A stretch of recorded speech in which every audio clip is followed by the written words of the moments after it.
It's an explosion of manliness as All Might does battle with All for One.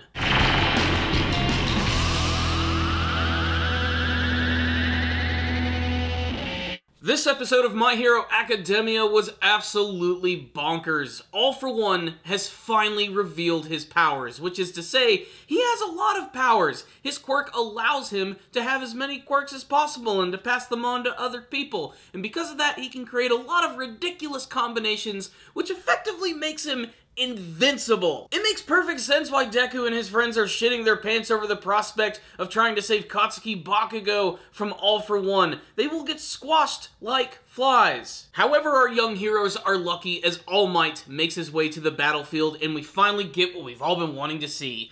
All Might versus All for One, and it's pretty freaking impressive. It's definitely one of the best things about this episode. However, All Might versus All for One is just a fraction of what makes this episode so freaking incredible. Really, this episode of My Hero Academia is just a collection of amazing moments, so let's just kind of break them all down, shall we? First, it looks like Blue Genist might have actually been killed by All for One, who manages to take him out by simply just pointing at him with this massive compression of air just blowing right through his body.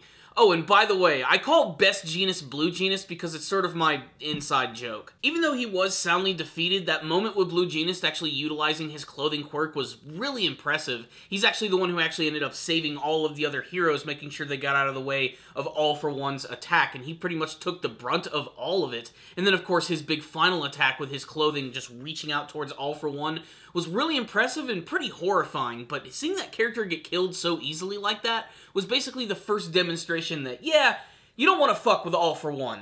All the other villains come back through that weird warping goo, and so does Katsuki Bakugo, and we get a nice little tender moment between father and son.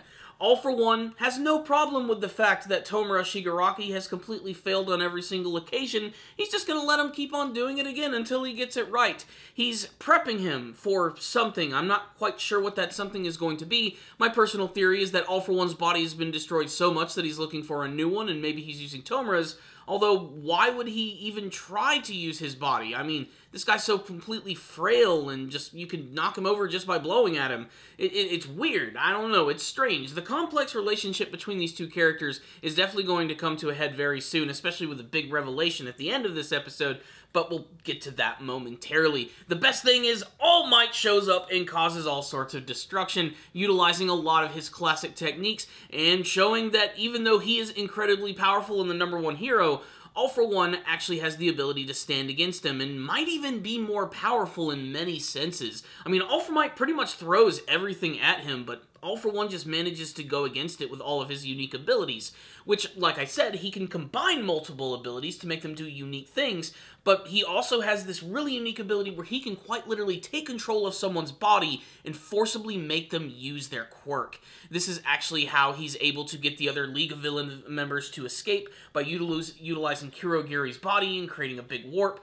and then even using Magne's magnetism abilities to send all of them flying in. He has complete control over people, and it's demonstrated through the use of this really cool animation effect where his fingers just extend out with this black and red coloring, and it looks like they just sort of inject themselves into people's bodies. It's really creepy and again shows how much of a domineering villain All for One truly is. Without a doubt, one of the standout scenes of the episode, though, is when Deku actually does come up with a plan to save Katsuki Bakugo, who is desperately trying to run away from the League of Villains.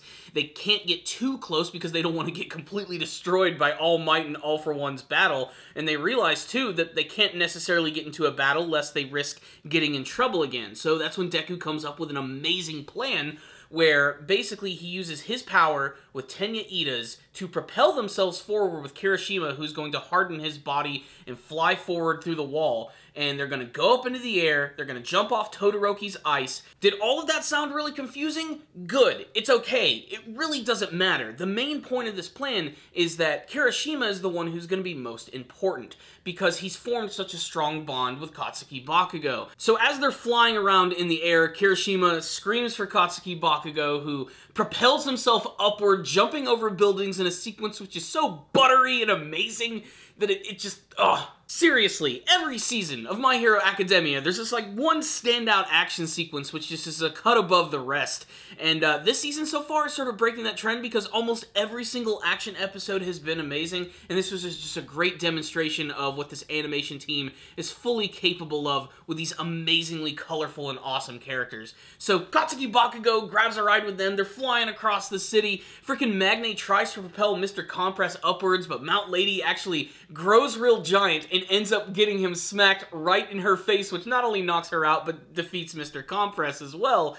And then we get Gran Torino coming in, which is awesome! I love Gran Torino. He's so fun to watch fight because of how incredibly fast he is. He pretty much knocks out everyone, but since All For One ends up using his ability to get rid of them, that was all for naught. But then this leads to what I think is one of the most hard-hitting scenes of the episode, where All Might is getting ready to just punch the shit out of All For One, when suddenly one of those weird gooey black portals appears right in front of him with Gran Torino inside of it, and All Might just absolutely decks this dude in the face. I'm surprised his skull did not explode, and he manages to power up to a point where he can even grab onto All For One, punches him so hard into the ground that it breaks his mask. But not his will to dominate. All For One is still going to continue to fight back, and that's when he starts to dig a little bit into All Might. And this leads to what I think is probably the biggest part of the episode, the biggest light bulb going off in my head moment of the entire season thus far. We get to learn that All Might's master and mentor was actually known by the name of Nana Shimura. Now, the reason that this is important is because we've also learned that Tomura Shigaraki's original name was Tenko Shimura, which means these two characters are related. Either he is her son or grandson. And ultimately this means that All For One has been raising Nana Shimura's relative to be the ultimate villain, which of course is the ultimate revenge against All Might. So what's the rundown on this episode right here? Whoo! Man, this was an awesome episode right here. A lot of people were asking me to do a live reaction to this one, but I'm sorry guys, I just didn't have the time to do that today.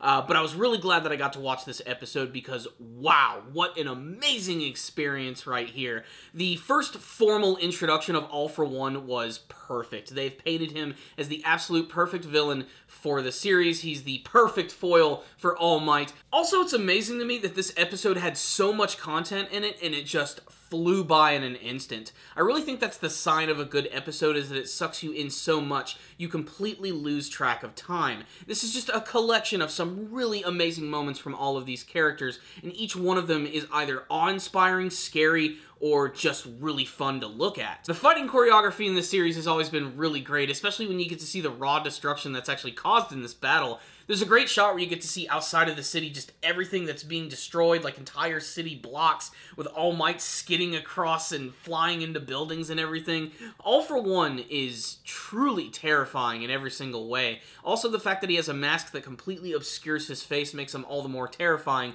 The viewer is able to basically imprint their very own impressions of what his actual expressions truly are, and that makes him a great villain. I also absolutely love how he's able to combine different quirks to utilize special abilities. There's a moment where All Might's about to punch him, but he hits him with this like big compression of air, which is a combination of multiple quirks all collected together, and you can tell that he's just really having fun utilizing all of these powers. One of my absolute favorite scenes, though, has to be Deku and all of his friends saving Katsuki Bakugo. That was such a really great moment, and done with some great animation.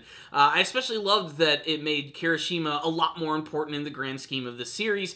He's definitely always been one of my favorites, and little by little you can see that they've been building him up in this season, and this was certainly his moment right here, but I hope we get to see a lot more from that character, and more from his incredibly budding and hilarious relationship with Katsuki Bakugo. What more can I say? This was an awesome episode of My Hero Academia, and the best thing is it's not over yet. We still have more of this conflict to go in the next episode of the series, and as someone who does not read the manga, I can't wait to see how this is all ultimately going to unfold.